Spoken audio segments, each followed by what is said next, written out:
우리 인생에 수많은 난관들이 찾아오지요. 우리 환경적인 문제, 또 육체의 연약함이나 질병, 또 관계의 문제, 또 실패하고 낙심하는 일들, 우리의 삶에 피할 수 없는 또 삶에 다가오는 그런 어려운 문제들입니다.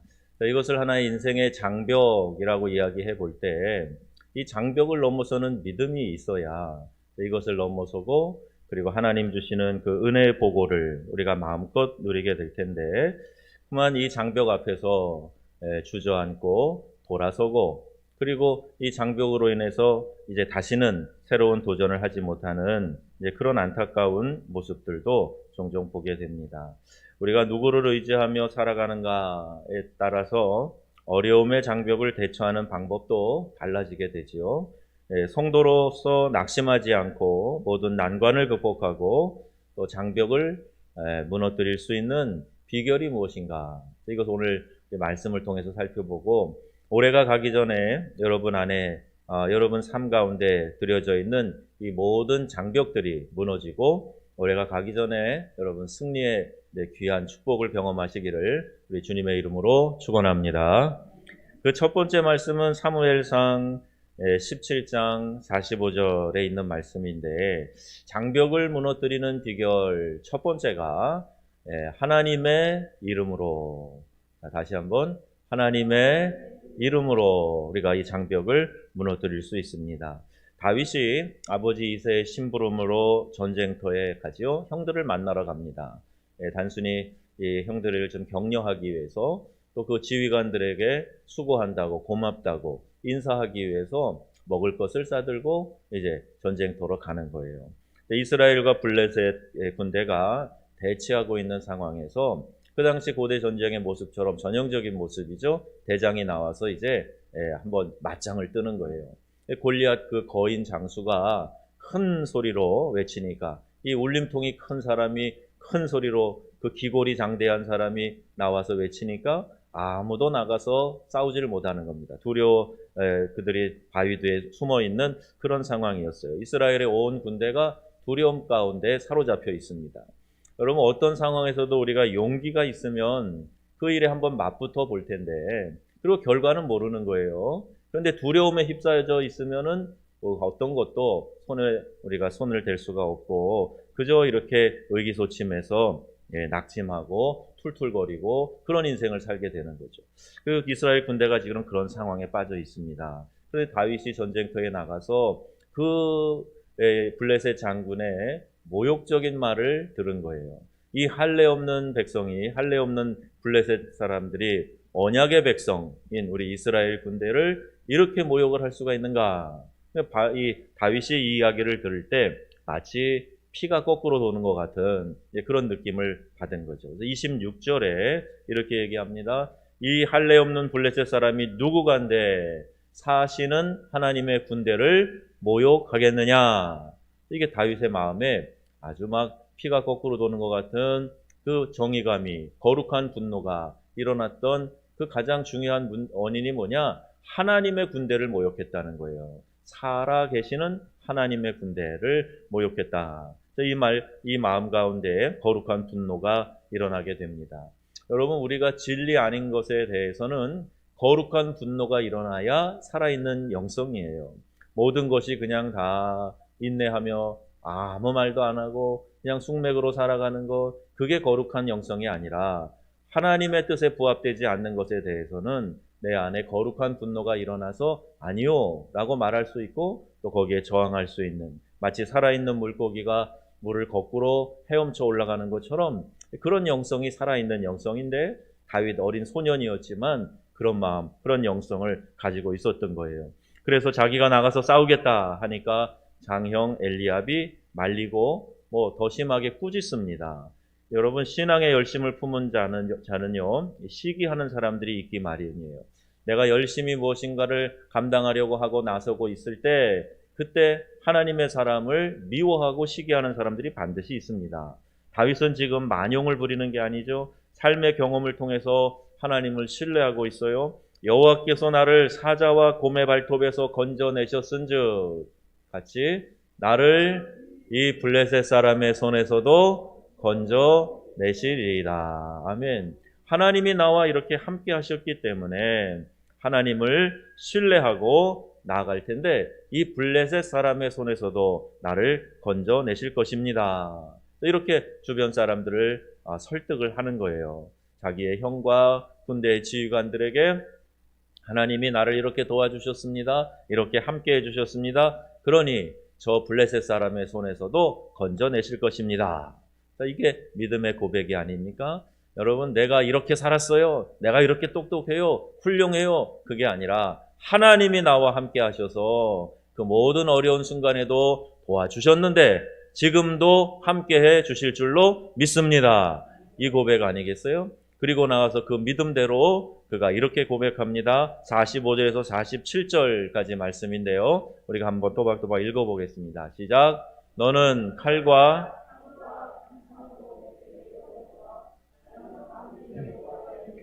곧 내가 모욕하는 이스라엘 군대 하나님의 이름으로 내게 가노라. 온 땅으로 이스라엘에 하나님이 계신 줄 알게 하겠고 또 여호와의 구원이 칼과 창에 있지 아니함을 이 무리로 알게 하리라. 전쟁은 하나님께 속한 것인즉 그가 너희를 우리 손에 붙이시리라. 아멘. 얼마나 놀라운 신앙 고백입니까? 여기에 믿음의 사람이 가져야 될 마음 자세, 그리고 용기, 그리고 하나님만을 신뢰하는 그 철저한 순수한 믿음, 여기 다 들어있어요. 하나님이 우리와 함께 하신다. 전쟁은 하나님께 속한 거지 너네들이 그 무력에 있는 것이 아니다. 이스라엘에 하나님 계신 것 알게 하겠다. 만군의 여호와의 이름으로 내가 나아간다. 이 고백이 이 말씀, 이 구절에 담겨 있는 겁니다. 여러분, 우리가 우리 스스로의 힘을 의지할 때는 금방 낙심해요. 잘 될 것 같다가 금방 낙심해요. 뭐가 다 풀어질 것 같은데 결국에는 안 풀어지고 다시 제자리로 돌아가 버려요. 여러분, 이것은 내가 철저히 하나님 믿는 게 아니에요. 하나님 믿는 사람은 하나님이 기뻐하시는 뜻을 감당하는 거죠. 믿음으로 말로 실천하는 거예요. 거기까지 가지 않았거든 마음만 살짝 움직였다 말았던 것, 이건 진짜 믿음이 아닙니다. 오늘도 하나님께서 내 마음에 감동 주실 때 내 입술로 선포하고 내 행동으로 옮기겠다 하는 믿음의 결단이 우리 모두에게 있어야 할 줄로 믿습니다. 골리앗은 이스라엘 민족의 장벽, 두려움의 장벽, 생명을 위협하는 그 장벽, 이 앞에서 골리앗이 그 이스라엘의 장벽이 되었던 거죠. 그러나 신앙의 용장 다윗은 이 장벽에 대해서 조금도 두려움이 없어요. 왜 그런가? 그는 그 장벽이 하나님의 능력보다 크지 못하다 하는 사실을 너무나 잘 알았기 때문이에요. 그는 평소에 사용하던 물매를 재빠르게 던졌는데 거인 장수의 이마에 박혔다 그랬죠. 물리적인 힘을 넘어서는 초월적인 힘, 이것이 바로 영적인 힘인 줄로 믿습니다. 여러분, 기도하는 이유가 뭐죠? 내가 할 수 있는 한계 정도만 잘 하려고 기도한다 그러면 그건 그냥 누구에게나 그냥 의지하는 마음에 불과할 거예요. 하나님께 기도한다 하는 것은 우리 가지고 있는 나의 물리적인 힘을 초월하는 하나님의 힘을 의지하기 때문에, 그 영적인 힘을 내가 믿기 때문에 하나님 앞에 기도하는 것 아니겠습니까? 오늘 여러분 기도하시면서 반신반의하는 그런 마음이 아니라 저는 하나님의 능력을 믿습니다. 능력의 하나님 여호와를 믿습니다. 그 모든 장벽이 무너질 줄로 믿습니다. 기도 가운데 여러분 이 믿음을 가지고 나아가시기를 축복합니다. 하나님을 의지하고 나아가는 사람, 만군의 여호와의 이름을 사용하는 사람은 골리앗과 같은 장벽을 무너뜨릴 수 있다. 자, 이것을 오늘 우리 첫 번째, 어떻게 하면 우리가 장벽을 무너뜨릴 수 있을까? 영적인 비결로 말씀드립니다. 자, 두 번째 같이 한번 볼까요? 어떤 믿음이에요? 단순한 믿음, 그리고 순종으로 나아가는 겁니다. 여러분, 믿음은 복잡한 게 아니에요. 우리 믿는 성도들에 대해서 교회 오면은요, 믿음을 가지세요. 믿음이 있어야 됩니다. 이 믿음을 사모하세요. 믿음을 보여줘 보세요. 막 이런 이야기들 자주 들어요. 그런데 이 믿음이 복잡한 게 아닙니다. 누구나 다 이해할 수 있는 것이고, 내가 정말 믿었다? 그러면 이것이 나의 삶의 행동으로, 말로 이렇게 표현되어지는 순종이 나타나게 되어 있어요. 내 말과 또 내 손과 발이 전혀 움직이지 않는다? 그건 진짜 믿은 게 아니라는 거죠. 여호수아 6장 20절에 이렇게 하나님 명령에 따라서 백성들이 움직이게 되는데 같이 읽습니다. 이에 백성은 외치고 제사장들은 나팔을 불매 백성이 나팔 소리를 들을 때에 크게 소리를 질러 외치니 성벽이 무너져 내린지라. 백성이 각기 앞으로 나아가 그 성에 들어가서 그 성을 점령하고. 아멘. 여리고성 점령할 때 하나님께서 이렇게 말씀하셨는데, 이제 가나안에 들어가는 첫 성, 철옹성이라 그러죠. 이 여리고성은요, 역사 기록에도 나와 있는데 지구상에서 가장 오래된 성읍에 속한다. 주전 5,000년 전부터 사람들이 거주하기 시작했다. 유대의 산악지대로 들어가는 중요한 입구고 중요한 교역 장소고, 또 이 여리고성은요, 왜 철옹성이라고 그러느냐? 이중으로 성벽이 쳐져 있어요. 그리고 이 성벽의 두께가 얼마나 두꺼우냐? 그 성벽 위로 마차가 지나갈 정도로 이렇게 쌓여져 있는 그런 성벽입니다. 이곳을 어떻게 무너뜨리고 들어갈 수 있을까? 이스라엘 백성들에게는 방법이 없었어요. 그런데 1절 말씀 보니까 하나님께서 승리를 보장하셨다는 거예요. 하나님이 승리를 보장하신 게 중요해요. 그러면 기도할 때 응답이 중요한 겁니다. 하나님이 그래, 예스 하시면 이제 하나님께서 하나님의 방법으로 이루실 건데 하나님이 승리를 보장해 주셨단 말입니다. 그리고 방법을 구체적으로 말씀하시는데 이 방법이, 이 군사 전략이 어떻게 보면 너무 허무맹랑한 것 같아요. 3절 말씀 보시면 성을 둘러 성 주위를 매일 한 번씩 돌고, 양각 나팔과 언약궤를 앞세워서 이 성을 매일 한 바퀴씩 돌라는 거예요. 아니 무슨 치밀한 군사작전도 아니고 뾰족한 뭐가 있는 것도 아니고 그냥 성을 한 바퀴씩 돌으래요. 그런데 중요한 원리가 여기 있습니다. 양각 나팔과 언약궤예요. 왜 양각 나팔과 언약궤를 앞세우고 돌라 그랬을까? 이건 다윗이 골리앗 무너뜨릴 때랑 똑같은 방식입니다. 여러분, 이것은 하나님을 앞세우는 거예요. 언약궤는 하나님의 임재의 상징입니다. 양각 나팔을 부는 것도 하나님의 임재하심을 드러내는 그런 믿음의 신호인 거죠. 하나님을 앞세우고 하나님이 우리에게 사인을 주실 때 그 사인대로 움직이라, 그런 의미가 여기 담겨져 있는 거예요. 즉 주님과 함께 하고 있느냐, 주님과 함께 돌고 있느냐, 이것에 대해서 우리에게 말씀하시는 겁니다. 여러분, 이렇게 열심히 하는데 왜 하나님이 응답을 안 해주세요? 혹시 그런 마음의 의문이 있으신 분은 이걸 먼저 점검해 보세요. 내가 지금 주님과 함께 돌고 있느냐? 주님이 나에게 명령하고 계시느냐?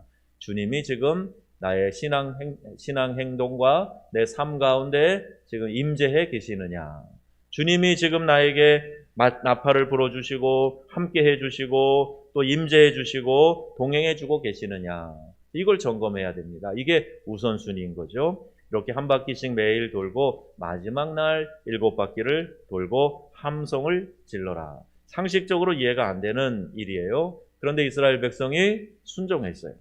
이해가 안 되는 일인데 이런 걸 어떻게 하라고 하는 겁니까? 이렇게 해서 뭐가 일어난다는 이야기입니까? 그렇게 지도자에게 반문하지 않았어요. 그냥 주신 말씀대로 그대로 하루에 한 바퀴씩 마지막 7바퀴 돌고 그리고 함성을 지릅니다. 성을요 당장 점령시키게 해주시지 않은 것도 지속적인 순종을 보기 위해서예요. 그냥 하루에 한 방에 끝나게 해주시면 얼마나 쉽겠어요? 매일 한 바퀴씩 돌으라는 거예요. 이 어처구니 없는 행동 명령을 그들이 일주일 동안 순종하면서 마음의 의문이 왜 안 들었겠습니까? 이거 해야 돼. 야, 내가 돌겠다. 이런 생각 들지 않았겠어요? 그런데 묵묵히 순종하고 마지막까지 이 명령을 다 준행했을 때, 그리고 함성을 외쳤을 때 성이 무너져 내리는 역사가 나타나게 된 겁니다. 나아만 장군의 예를 봐도 단순한 순종을 통해서 역사하신 하나님을 보게 되죠. 요단강가에 몸을 7번 씻으라.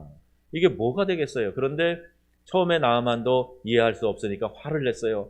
그런데 지혜로운 그 어린 여종의 충고를 듣고 그리고 부하들의 권유를 받아들여서 요단강에서 마지막까지 몸을 씻게 되었을 때 놀라운 역사가 나타나게 된 거죠. 여리고성과 같이 단단한 장벽, 또 이 나병과 같이 그 당시 어려운 불치병도 어리석어 보이는 단순한 순종의 전략으로, 그 순종으로 무너뜨릴 수 있었던 겁니다. 하나님의 말씀에 순종해서 그와 함께 하는 것이 해결책이 된다.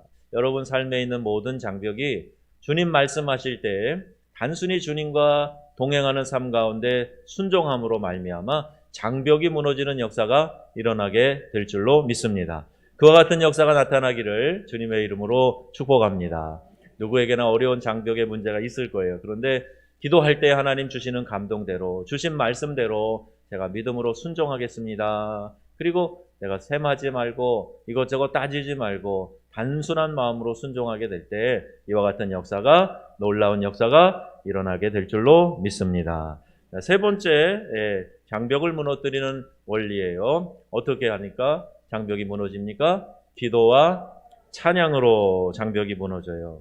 헤롯 왕이 야고보를 죽이고 나서 계속해서 이제 승승장구하는 거예요. 야고보를 죽이고 나니까 막 인기가 올라가는 것 같아요. 사람들이 와, 헤롯 대단하다. 그러니까 이제 한 걸음 더 나아가서 교회의 수장격인 베드로를 잡아 놓습니다. 당연히 이제 야고보가 가는 길대로 그가 처형을 당하거나 했겠죠. 그런데요, 사도행전 12장 7절에 보면 야고보 사도의 죽음을 통해서도 하나님이 복음 전파의 역사를 이루고 영광을 받으셨겠지만 베드로에게는 다른 방법으로 하나님이 역사하셨어요. 7절 말씀입니다. 시작. 옥중에 광채가 빛나며 또 베드로의 옆구리를 쳐 깨워 이르되 급히 일어나라 하니 쇠사슬이 그 손에서 벗어지더라. 아멘.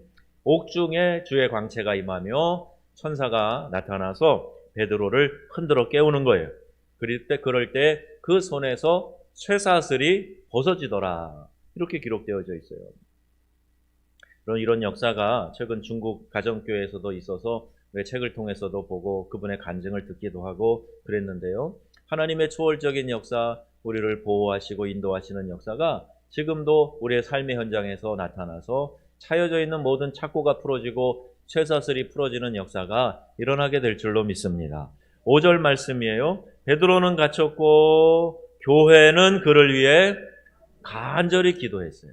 베드로가 갇혀있는 상태에서 이제 베드로 사도마저 순교를 당하면 이 어린 교회가 어떻게 그것을 버티고 유지할 수 있겠는가. 이 교인들이 많이 두려웠겠죠. 간절히 하나님 앞에 기도합니다. 근데 7절에 쇠사슬이 그 손에서 벗어지더라. 그러니까 기도와 이러한 역사는 연관성이 있어요. 어떻게 되겠지? 그리고 가만히 있는 게 아니라 하나님 앞에 구체적으로 기도하고 아뢰고 역사를 간구할 때 하나님은 내가 생각하지 못하는 또 다른 방법으로, 상상하지 못하는 초월적인 방법으로 우리의 삶 가운데 나타나 보여주시는 줄로 믿습니다. 10절에 문이 절로 열리는지라 그랬어요. 저절로 문이 열렸다. 이게 그냥 문이 그냥 삐그덕하고 열리는 게 하나님의 역사 가운데 우리 눈에 보이지 않는 힘이 그 문 가운데 그 착고에 차여 갇혀있는 옥중에 나타나게 되었다는 겁니다. 사단이 우리에게 착고를 채울 때가 있어요. 감옥에 결박을 시킵니다. 그래서 우리의 삶이 꽁꽁 묶여 있을 때가 있습니다. 무거운 착고에 묶여가지고 무거운 이 착고에 매인 상태에서 발을 절뚝거리면서 질질 끌고 다니는 그런 삶을 살 수가 있어요. 마음이 유쾌하지 않습니다. 어디 가도 기쁨이 없어요. 내 안에 하나님이 주시는 힘이 없기 때문에 그냥 그렇게 힘겹게 눌려서 살아가는 삶의 모습. 감옥에 결박되어서 꽁꽁 묶여 있어서 아무것도 내가 생수를 마시지 못하고 또 내 삶에 필요한 것들을 하지 못하고 영적인 운동, 사역 하지 못하고 이렇게 꽁꽁 묶여 있고 감옥에 갇혀 있는 사람이 있어요. 그러나 주께서 원하시면 그의 천사를 보내시고 우리의 착고를 부수고 옥문을 열어주시고 우리를 해방시켜주는 역사가 나타나게 된다는 거죠. 여러분, 기도 가운데 이런 역사가 일어날 줄로 믿습니다. 내가 묶여있지는 않은가, 갇혀있지는 않은가, 착고에 차여져 있지는 않은가. 여러분, 날마다 점검하셔야 돼요. 우리가 이 영적인 싸움을 싸우는 동안 나도 모르게 잃어버리는 것들이 있고 나도 모르게 메어버리는 것이 있을 수 있어요. 그러니 기도할 때마다 주님, 매인 것이 없게 하여 주시옵소서, 풀어지는 역사가 있게 하여 주시옵소서, 내 안에 모든 것들이 자유케 되기를 원합니다. 이렇게 기도해야 합니다. 사자굴의 다니엘을 보세요. 다니엘이 사자굴에 던져졌는데 하나님이 사자의 입을 막으셔요. 사자의 입을 틀어 막으시는 거예요. 여러분, 그 위험 가운데 직면해 있어도 하나님이 사자의 입을 틀어 막으셨다.